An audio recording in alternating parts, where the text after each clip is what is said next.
Hello friends, welcome to Amicus law academy. 20 मे 2025 या दिवशी पूर्ण लॉ फील्डला एक भूकंपाचा धक्का बसलेला आहे. आता हा धक्का माइल्ड आहे का खूप मोठा आहे हे येणारा काळ ठरवणार आहे.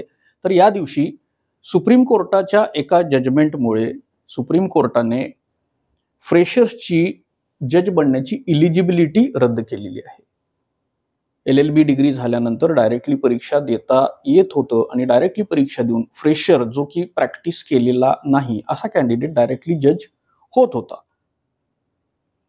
आता पूर्ण ही जी इलिजिबिलिटी आहे ही बंद झालेली आहे आणि 3 वर्षाची प्रॅक्टिस ही जजची परीक्षा देण्यासाठी कंपल्सरी मॅन्डेटरी केलेली आहे.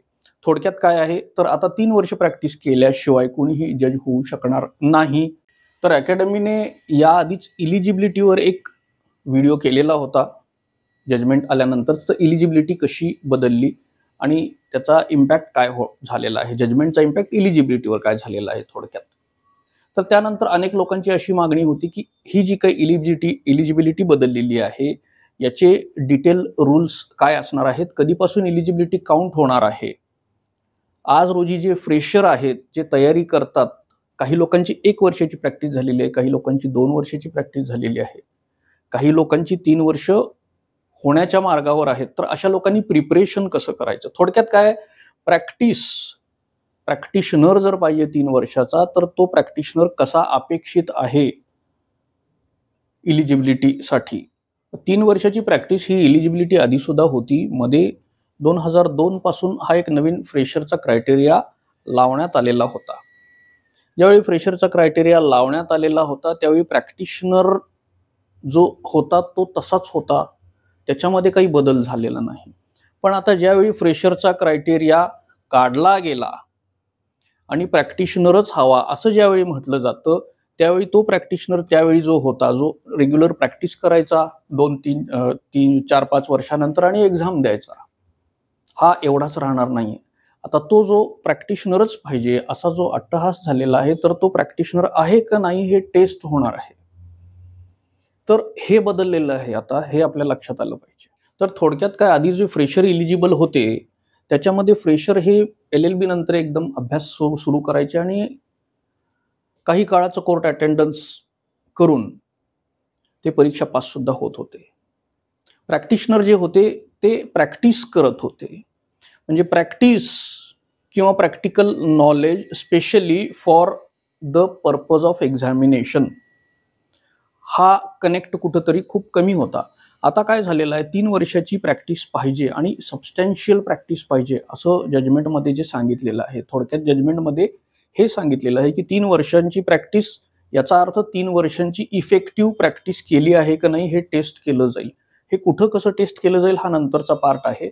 त्यामुळे नवीन एक क्रायटेरिया आता काय आलेला आहे आपल्या प्रिपरेशनला, एक नवीन अँगल जो आलेला आहे तो हा की 3 वर्षाची जी प्रॅक्टिस आहे त्यामध्ये अपेक्षित हे आहे की प्रॅक्टिकल नॉलेज असायला पाहिजे. तर ते काय प्रॅक्टिकल नॉलेज असायला पाहिजे, अशा या प्रॅक्टिकल नॉलेजबद्दल बरीचशी विचारणा होते. काही लोक असे आहेत जे फ्रेशर म्हणून ज्यांनी तयारी सुरू केलेली होती, अजून 2 वर्ष लागणार आहेत त्यांना इलिजिबल व्हायला, काहींना 1 वर्ष लागणार आहे, काहींनी इलिजिबिलिटी तर पूर्ण केलेली आहे 3 वर्ष पण म्हणावं तसं प्रॅक्टिकल नॉलेज नाही. अशा सर्व लोकांनी त्या स्टेजला या जजमेंटमुळे होणारा जो इम्पॅक्ट आहे त्याला अनुसरून काय तयारी केली पाहिजे. 2 वर्ष आहेत तर 2 वर्षामध्ये काय करायला पाहिजे, 1 वर्ष आहेत तर 1 वर्षामध्ये काय करायला पाहिजे आणि ते कशा पद्धतीनं करायला पाहिजे. नुसतंच कोर्ट अटेंडन्स हा वेगळा प्रकार आहे, सिनियरकडे जाणं हा कदाचित वेगळा प्रकार आहे आणि आपल्याला हवं असलेलं प्रॅक्टिकल नॉलेज घेणं आणि ते कसं घेणं, काय घेणं आणि कसं घेणं हा वेगळा प्रकार आहे. तर याबद्दल बरेचशी विचारणा होते आणि बरेचसे कन्फ्युजन्स आहेत. थोडक्यात काय आहे, प्रॅक्टिकल नॉलेज काय हवंय आणि ते कसं घ्यायचं आहे हा एक मुद्दा आहे. दुसरं, नवीन क्रिमिनल लॉ बद्दल सुद्धा विचारणा होते आणि एकूणच इलिजिबिलिटीचे रूल्स बदलल्यानंतर इलिजिबिलिटी कशी काउंट होणार आहे याचंही अजून कन्फ्युजन आहे. अकॅडमीने यापूर्वी व्हिडिओ केलेला होता, त्यामध्ये जजमेंटबद्दल बेसिक माहिती आपण सांगितलेली होती. या सगळ्या प्रश्नांची उत्तरं देण्यासाठी थोडक्यात आता आपण जिथं आहोत तिथूनच या बदललेल्या सिनेरिओमध्ये कशा पद्धतीनं प्रॅक्टिस केली पाहिजे, काय प्रॅक्टिकल नॉलेज घेतलं पाहिजे आणि सब्जेक्टचा अभ्यास सुद्धा कशा पद्धतीनं केलं पाहिजे, प्रॅक्टिस आणि आपलं अकॅडमिक्स, प्रॅक्टिस आणि आपला अभ्यास हे कसं मॅनेज केलं पाहिजे, हा एक मोठा विषय आता झालेला आहे. आणि याच प्रश्नांवर चर्चा करण्यासाठी आपण एक सेमिनार घेणार आहोत. सेमिनारबद्दल मागेच आपण बोललेलो होतो, अनाऊन्स केलेलं होतं. तर सेमिनार शेड्यूल्ड आहे 11 जून संध्याकाळी 6 वाजता. या सगळ्या प्रश्नांची उत्तरं आपण शोधायचा नव्यानं प्रयत्न करूया आणि भेटूया या सेमिनारमध्ये 11 जून रोजी. Till then, good day and good bye.